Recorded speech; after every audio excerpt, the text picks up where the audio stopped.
볼 말씀은 이제 누룩을 조심하라, 이런 주제로 같이 말씀을 나누겠습니다. 지난주에 주제가 기억이 나시는 분? 어떤 주제지? 한 주간 지났는데 멀리서 온 사람들, 이방인들을 가리키고 그분들에게도 구원의 역사를 선포하시는 그 말씀, 우리 마가복음을 쭉 보면서 같이 연결이 되고 있습니다.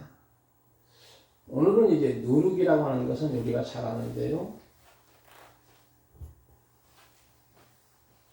누룩은 이제 빵이라든가 이런 만들 때 부풀어 오르는 것 아니에요. 쉽게 말하면 우리가 눈덩이를 조그만하게 주먹만한 눈덩이를 자꾸 굴리면 눈덩이가 계속 커지는 것처럼 영향력을 의미합니다.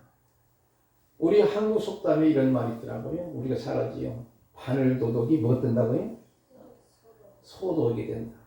바늘은 뭐 하릿빛처럼 우리가 지나가다도 잘 보이지도 않을 정도로 저는 여기 바늘길 넣기도 어렵더라고요. 근데 그것은 필요해서 이제 괜찮겠지 가져간 습관이 결국은 남의 속까지도 가져갈 수 있는 그것이 바로 쉽게 말하면 누룩이라고 하는 표현으로 우리가 생각할 수 있겠지요. 오늘 본문의 말씀은 이제 떡 이야기가 계속 나옵니다. 여러분, 떡 이야기 쉽게 말하면 5병이요 또는 7병이요 떡이 나오지. 그러면 여러분 잘 알겠기, 보리떡 5개, 물고기 2마리 가지고 장정만 5,000명 먹고도 얼마 남았다고 그랬지? 12바구니가 남았다. 성경이 바구니고 우리가 표현할 때는 광주리로 표현하죠. 그러나 바구니로 하는 것이 오히려 성경적이겠지요. 그러면 떡 7개 하고 물고기 2마리 가지고 4,000명 배불리 먹고도 얼마 남았다고?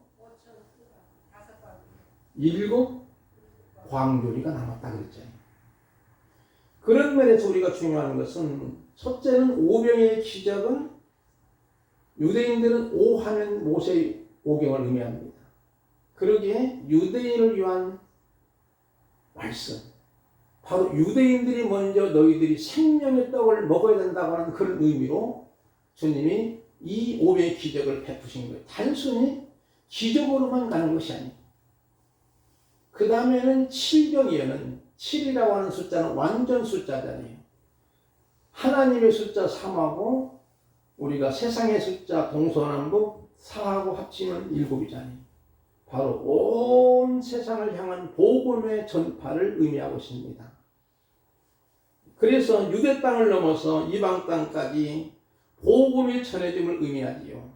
그래서 사도행 1장 8절 말씀 우리가 잘 알죠. 너희가 성령을 받으면 권능을 얻고 예루살렘과 유다와 사마리아와 땅끝까지 이르러 내 증인이 되리라 그랬잖아요. 그래서 땅끝까지 이르러 내 증인이 되는 거예요. 그게 바로 7병의 사건에서 보여주는 떡 이야기입니다. 단순히 우리의 경제적인 문제로만 생각하는 것이 아니라 우리가 이 떡을 먹고도 영원히 살 수 있는 생명의 떡을 의미하는 줄 믿습니다. 14절 말씀을 보면서 제자들이 떡 가져오기를 잊었으며 배에 떡 한 개밖에 그들에게 없더라. 예수님의 일행들이 제자들과 예수님과 함께 같이 먹을 떡이 없는 거. 지금 말하면 밥, 김밥이든지 아니면 빵이든지 이런 것들이, 아니면 뭐 요즘 젊은이들 좋아하는 뭐 튀김닭이든지 피자든지 이런 것들이 준비가 안 됐어요. 근데 배어머니가 하나 남은 것이 있는데 하나밖에 없는 거예요. 그러니까 이 제자들은 굉장히 걱정하는 겁니다. 이렇게 어떻게 보면 제자들은 12명의 제자들이 또 그 중에 다른 제자도 있었어요. 사람들이 서로 챙기지 않고 서로 허점과 실수가 많았지요. 그렇지만 떡 한 개밖에 없는 상황에서 주님은 깊은 메시지 말씀을 하십니다. 그런 면에서 우리는 이 하나라고 하는 숫자는 작은 수를 의미하는 것보다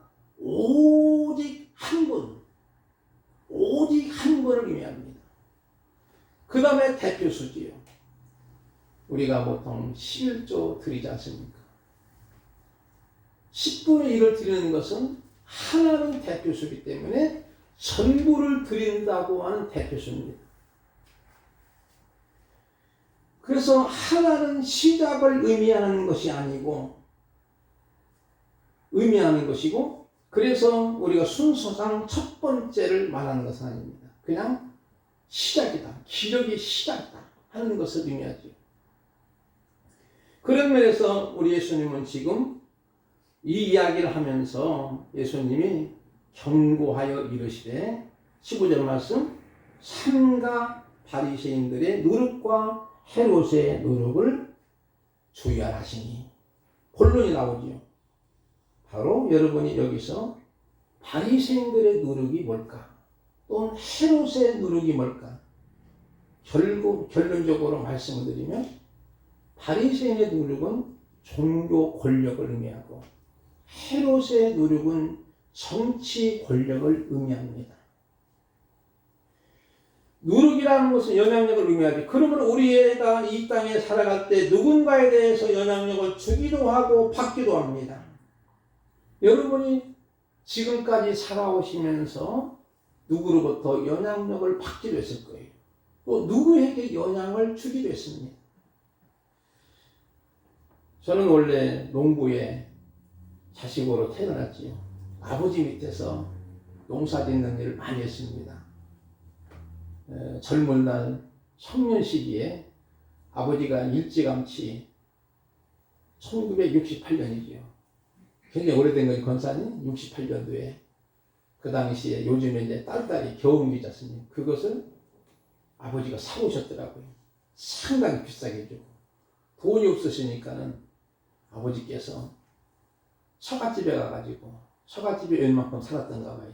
쌀 10가마니를 장례를 얻어가지고 그걸 가지고 딸딸이를 사오신 거예요. 그러니 자연스럽게 이제 딸딸이도 운전도 배우고, 그리고 그러다 보니까 제가 이제 아버지 밑에 농사 지면서 사회치 활동을 하게 되고, 그리고 이제 딸딸이를 운전하다 보니까 또 농촌진흥원이라가 농촌진흥청, 그때 농촌진흥청이 지금도 아마 수원에 있는지 모릅니다.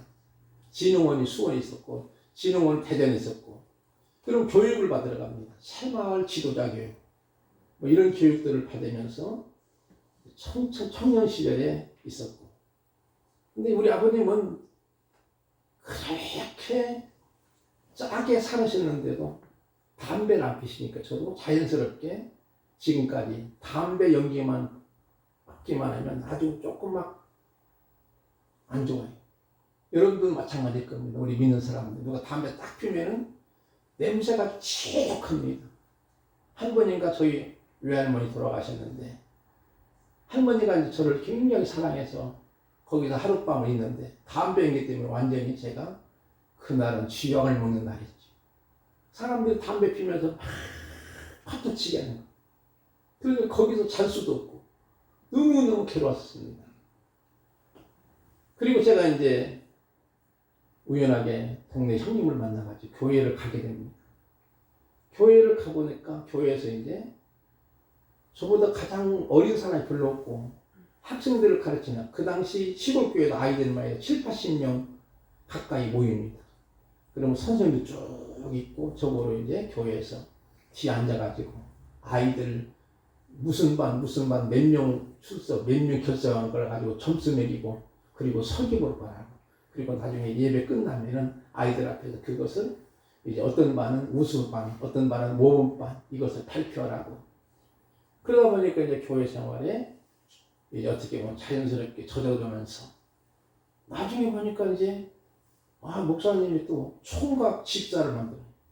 그리고 주일학교 부장도 되고, 그러다 보니까 또 이제 결국은 장로님이, 저를 주례했던 장로님이 또 자꾸 신학 공부를 시키는 거예요. 독하고 계속 책을 주면서 야 그걸 너 내 포스트 써와.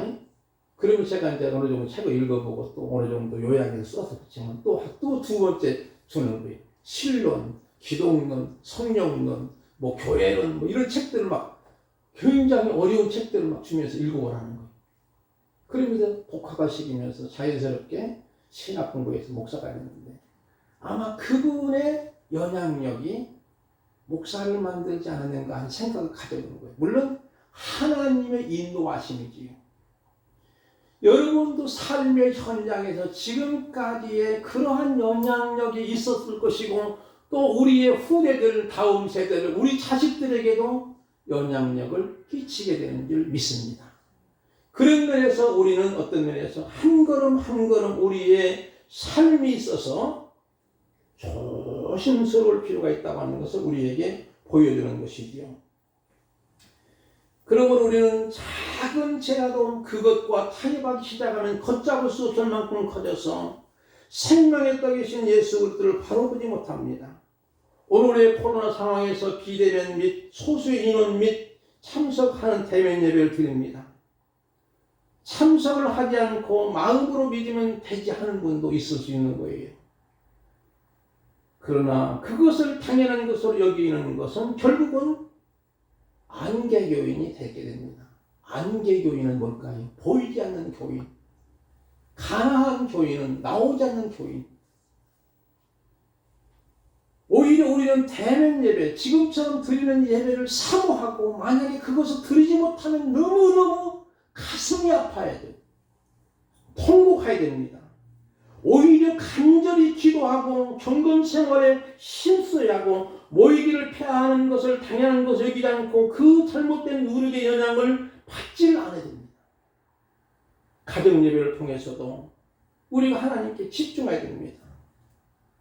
히브리서 10장에 보니까 서로 돌아보아 사랑과 선행을 경외하며 모이기를 피하는 어떤 사람들의 습관과 같이 하지 말고 오직 권하여 그날 주님의 날이죠. 가까이 볼수록 더욱 그리하자. 모이자는 거지요. 우리가 잘 아는 사도행전 2장에 보니까 날마다 마음을 같이 성전에 모이기를 힘쓰고 집에서 떡을 떼며 기쁨과 순전한 마음으로 음식을 먹고 하나님을 찬미하며 또 온 백성의 칭송을 받으니 주께서 구원받은 사람을 날마다 더하게 하시니라. 바로 여기 보니까 모임이 얼마나 중요한 것을 보여줍니다. 물론 요즘에 많이 이제 영상이 발전됐지요. 물론 그 예배도 하나님이 우리가 그곳에 집중한다면 기뻐하실 거예요. 그런 대부분이 거기에 집중하지 않고 그냥 집안에서 만약에 우리가 소파에 앉았든지 누웠든지 그냥 시청하는 것으로 끝나면 아닙니다. 거기에서도 하나님이 계십니다. 그 영상 속에서도 하나님의 임재를 우리가 느끼면서 집중한다면 사실은 괜찮아요. 근데 이런 시대에 왔는데 뭐 요즘에 교회 가는 거 끓임찌개 안 가도 안 되지. 그런 잘못된 누룩에 우리가 쳐져서는 안 된다는 거예요. 우리가 굳이 코로나19라고 하는 보이지 않는 전염병의 원인을 성경적으로 찾는다면 아모스 4장 10절 말씀에 보면 하나님께로 돌아오라는 거예요. 분명한 뜻은 이제 하나님께로 돌아오라는 거예요. 그런데 오히려 사람들은 요즘에 교회 가기 싫으니까 교회에 돌아오는 것이 아니고 오히려 하나님을 떠나게 되는 거예요. 불신과 불만과 불신 때문, 불평 때문에. 이것이 누룩입니다. 저는 이 코로나 상황에서 우리 인간의 한계와 우리 인간의 추함과 우리 인간의 연약함을 생생하게 확인케 하는 거예요. 그런 하나님은 우리가 생각하는 것보다 해할 수 없을 만큼 크시고 강하신 분임을 또한 확인하는 것이지요. 또한 사람들이 쌓아온 경제성장, 물질문명, 초대형 건물들을 지은 것을 자랑하자 하였지요. 그런데 자랑할 수 없는 거예요. 선진국이고 초강대국인 미국의, 영국의, 미국의 트럼프 대통령도 코로나 걸렸지 않습니까? 영국의 수상 총리도 마찬가지고. 이것은 바로 막강한 권력자에게도 막강한 힘을 가진 초강대국일지라도 그들이 과학문명, 의학의 발전으로 도무지 지금 현재 막을 수 없는 거예요. 백신이 개발됐다고 하죠. 치료제가 있다고 하죠. 아무 효용이 없다는 거예요. 바로 이러한 상황 속에서 우리는 더 하나님 앞에 엎드리지 아니할 수 없는 것을 우리는 알아야 됩니다. 인간의 한계와 연약함을 생생히 확인합니다. 일본은 세계적으로 올림픽이 있는데도 내년으로 또 연기됐는데 내년까지 코로나 가면 내년도 보장을 못하지요. 그러면 우리는 여러분이요, 우리가 이런 상황에서 만약에 이게 더 국가에서 1단계에서 2단계로 3단계로 가서 정말 교회 모임을 금하고 만약에 우리가 영상으로만 들으려면 여러분들 영상에 집중하고 아니면 유튜브로 안 되고 줌으로 안 되고 그러면 작은 교회들은 기독교 방송이나 CTS를 보면은 예배 시간이 나옵니다. 누가 설교했든지 상관없는 거예요.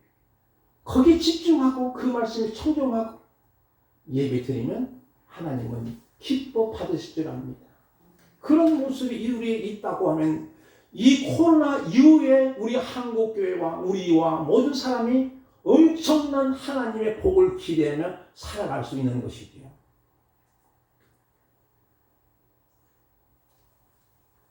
주님이 삼가 바리새인 누룩과 행선을 조심하라 하시니 제자들은 잘 알아듣지 못합니다.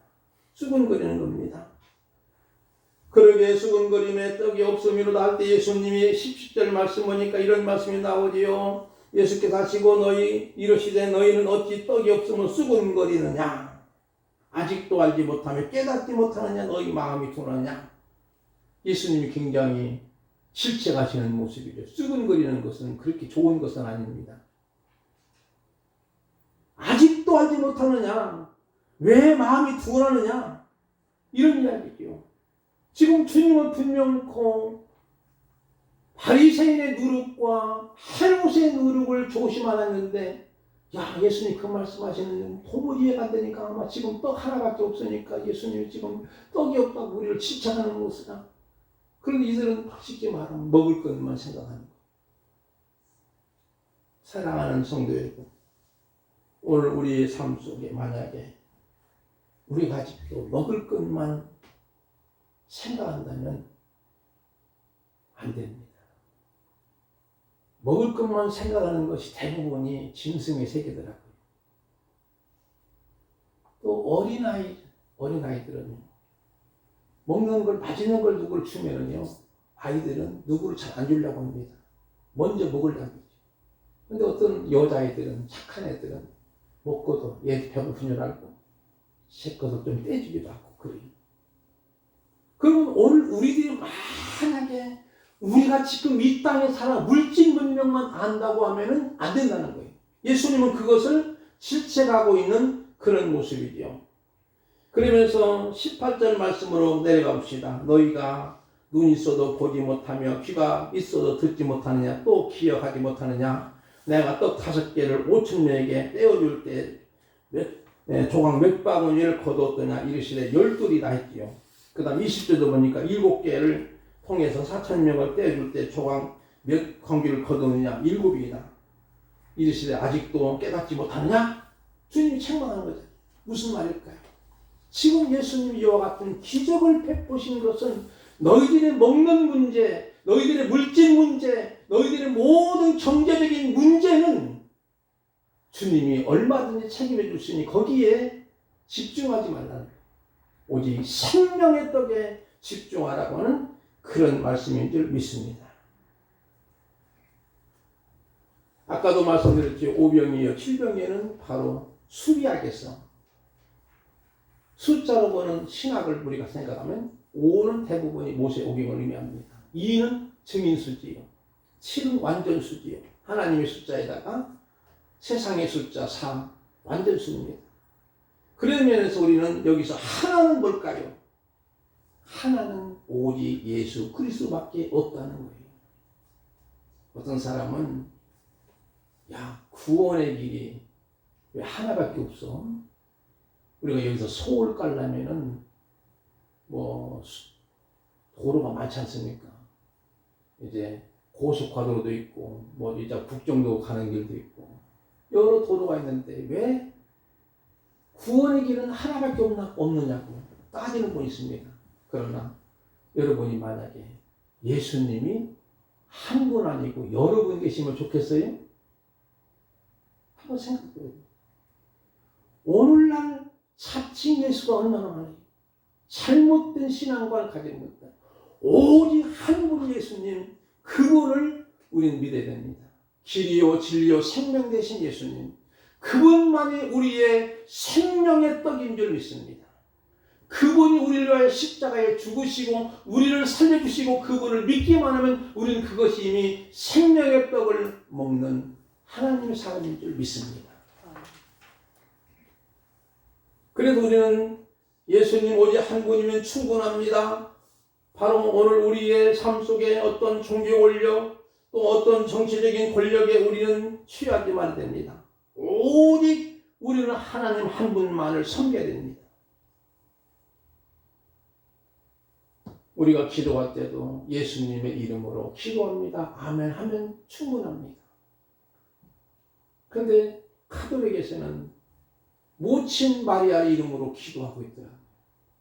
왜 그러냐고 했더니 예수님을 낳으신 어머니니까 어머니가 더 하나님께 가깝게 있다는 거죠. 인간의 생각이지요. 얼마나 잘못됐는지. 그래서 성당 앞에는 마리아의 동상을 만들고 거기에다가 예를 피하고 미사를 드리러 가는 그런 모습을 너무나 마음이 아픈 거예요. 오직 한 번이면 만족합니다.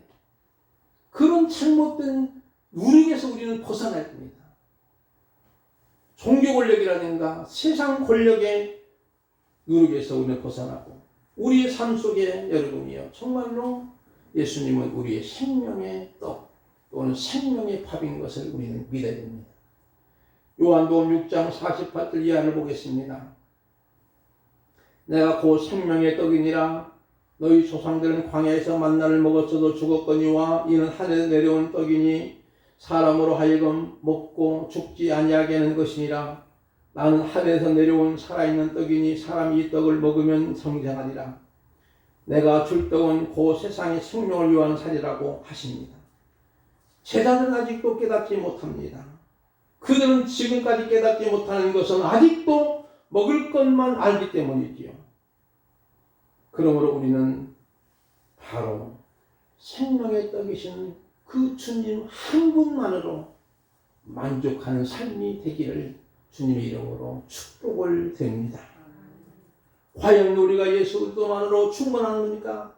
주님 한 분으로 만족하십니까? 예수님의 다른 무엇으로 찾고 있다면 어리석은 것이죠. 진심으로 예수님 믿고 산다면 우리가 이 땅에서 해루처럼 세상에 권력이 없어도 명예도 없어도 물질이 부족해도 좋은 직장에 다니지 못해도 주님으로 만족하시나요?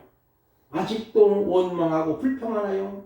원하는 꿈이 이루어지면 만족하시나요? 높은 지위를 가져야 하고 많은 사람들이 따르고 수많은 무리들이 교회당에 가득하면 행복한가요?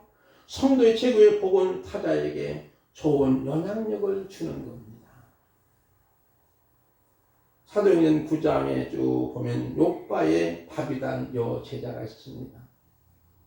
그분이 선한 일을 많이 하셨는데 그분이 병이 걸려 세상에 떠나는 거예요. 그러니까 그분으로부터 많은 도움을 받았던 어려운 이웃들이 이제 사실 울면서 이렇게 지내는 모습이죠. 근데 예수님이 그곳에 가십니다. 그리고 예수님이 그 다비다에게 기도하는 것이죠. 시체를 향해서 다비다야 일어나라 하니까 그가 눈이 떠서 베드로가 예수님과 베드로가 눈이 떠서 보게 됩니다. 일어나게 됩니다. 그런데 이분은 어떤 분이라고 성경은 말하냐면요. 이제 이분이 많은 사람들에게 이제 지어준 옷들이 있습니다. 겉옷도 보이면서. 그러니까 그는 평상시에 항상 은혜를 베푼 거예요. 그냥 그분들에게 도와주는 삶, 좋은 영향력, 선한 영향력을 끼쳤습니다. 그러므로 하나님이 베드로를 통해서 그들을 다시금 살게 해주시니 그를 통해서 42절 보니 온 욥바 사람이 알고 그랬지. 욥바는 지금도 항구도시 이스라엘 항구도시입니다. 그 많은 사람들이 전부 알게 되는 거예요. 그리고 나서 그 다비다를 통해서 많은 사람이 주를 믿더라 그랬습니다. 사랑하는 성도 여러분, 이런 선한 영향력을 우리는 끼쳐야 됩니다. 여러분이 잘 아는 손양원 목사님 이야기를 너무너무 많이 생생하게 듣지요. 제가 우연하게 책을 보면서 이 내용을 읽어봤습니다. 손양원 목사님의 두 아들, 홍상단 앞잡이였던 안재선, 그 당시 학생 신분이죠. 지리산으로 이제 숨게 되고, 그리고 이제 여순 반란 사건, 여수와 순천의 반란 사건이잖아요. 그게 내려와가지고 민간인을 막 학살합니다. 그런데 그 당시 손양원 목사님 두 아들 동신군하고 동인군이 그 앞제비한테 죽게 됩니다. 그 소식을 들었던 손양원 목사님은 얼마나 아웅했겠어요. 그런데 내가 간다 해서 내 두 분 아들이 살아갈 수 없으니 오늘 집회 끝나고 가겠다. 그래서 이제 그리고 와서 장례식을 치렀는데, 그리고 나서 이 안재선이는 잡힌 거죠. 그 당시에 군법에 넘겨지면 직결 처형으로 총살령을 당합니다. 손양원 목사님은 거기 쫓아가서 그 사람을 살려달라고 탄원합니다. 그리고 그 사람을 살려달라고 탄원하니까 거기서 이제 그 탄원서를 받고 글을 내주면서 내가 양아들을 삼겠다고. 이제 학생이니까 뭐 사실 그냥 철을 모르잖아요. 그래서 이제 같이 집안에서 식사하는 거예요. 두 아들을 죽인 이 안예선아. 그때 사모님이 이야기가 있는데, 밥을 차려서 주는데 저 괴물 앞에서 밥을 주는 것 같아서 너무너무 밥을 못 먹었다는 게 처음에는. 세상에 여러분, 자기 두 아들을 죽인 아들을 그 사람 앞에서 같이 밥을 차려주고 밥을 먹다니 괴물로 보이더라는 거예요. 그러다 보니까 나중에 어떻게 되냐면은 불쌍하게 보이더라는 거예요. 그리고 나서 이제 마지막에는요, 이제 양아들로 보이더라는 거예요. 처음에는 괴물로 보이고, 두 번째는 불쌍하게 보여지고, 세 번째는 아들로 보이더라는 거예요. 우리는 어떻습니까? 우리도 마찬가지죠. 세상에 그런 사람을 어떻게 양아들로 삼을 수 있는가요? 근데 그 사람을 아들로 삼고 손양원 목사님은 권유해서 신학 공부를 시키는 거예요. 그런데 이 사람이 신학을 공부하면서도 그가 사람을 죽인, 두 아들 죽인 살인자라고는 주은 것이기 때문에 중간에서 포기를 합니다. 그리고 그 안재선 씨는 48세에 후두암으로 세상을 떠나게 됩니다. 근데 그는 아들을 낳습니다. 그 아들이 누구냐면 안경선 씨입니다. 지금 일산에서 목회를 하신답니다. 그 안경선 씨가 목회하시고, 그의 쉽게 말하면 손양원 목사님의 동생 손동률 누이가 지금도 권사님으로 살아계신답니다. 자주 만나기도 하고 그런다는 거죠. 그런 모습을 우리가 보면서 여러분이요, 오늘 우리들이 바로 이 땅에 우리가 살아가면서 많은 사람들에게 선한 영향력을 끼칠 수 있는 누룩이 되기를 바랍니다. 그럴 때만이 우리의 삶은 나의 흑백 인생이 진정한 칼라 인생이 될 줄 믿습니다. 우리는 어떤 모든 사람에게 선한 영향력을 끼침을 통해서 우리 성도들 때문에 이 수련동 일대가 새로운 역사를 만들어가는 저와 여러분 되기를 주님의 이름으로 축복을 드립니다. 기도하겠습니다.